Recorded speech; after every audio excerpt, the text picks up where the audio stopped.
ازيكم؟ انا تقدمت لواحده وقعدت معاها قعده شرعيه، ودي كانت اول مره اروح اتقدم لها. المهم البنت دي بعد ما اتقدمت لها انا سالت عليها كتير جدا، وناس كتير جدا اكدت لي ان هي محترمه وعلى اخلاق جدا، ومفيش حد فيهم قال عليها كلمه. حتى اصحابها اللي كانوا معاها في دفعتها محدش اتكلم عليها كلمه خالص. البنت دي لما قعدت معاها اول يوم لقيتها ان هي كويسه واتفقنا وتمام. المهم اخدت رقم تليفونها عشان خاطر نتكلم مع بعض. تاني يوم لقيتها بعتلي على الواتس وبتقول لي ان انت وحشتني قوي. استغربت قوي لان دي كانت اول مره، كانت امبارح.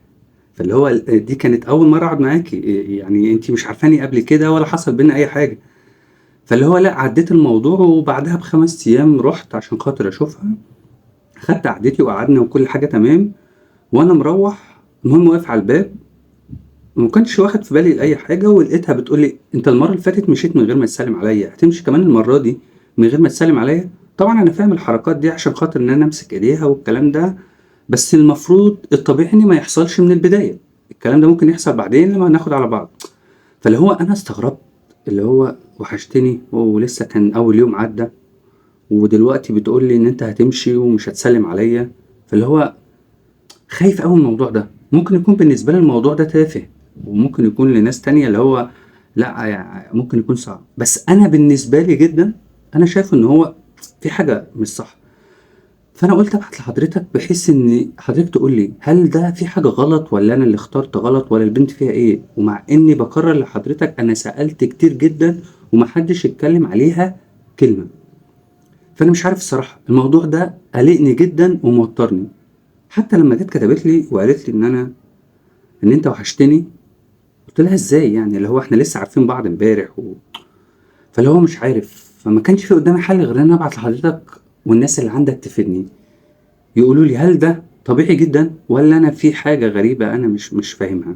خلّيني في البداية أفكّر حضرتك، لو حضرتك أول مرّة تشوفني ما تنساش تتابعني وما تنساش تقول رأيك في الكومنتات وما تنساش تعمل لايك وشير. خلّينا في البداية نصلّي على النبي صلى الله عليه وسلم.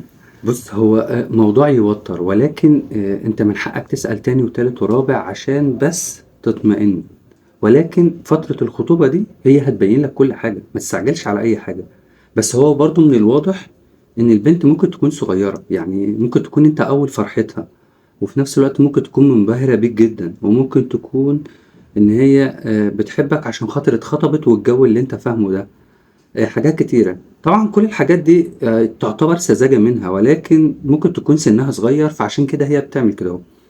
فأنت من حقك إن أنت تسأل تاني طبعًا، وأكيد فترة الخطوبة هتبين، وزي ما أنت أخدت بالك من لسه في البداية وفي نُقط وضحت لك، فطبيعي جدًا إن أنت فترة الخطوبة هتبين لك إذا كانت مثلًا البنت هل هي منبهرة بيك أو سنها صغير أو عقليتها مش مرنة معاك شوية. فده هيتوقف عليك أنت، إذا كنت أنت قادر إن أنت تغير منها، أو في نفس الوقت أنت كنت أول فرحتها وأنت أول واحد في حياتها، فده هيبقى فرصة كبيرة جدا ليك إن أنت تشكلها زي ما أنت عايز.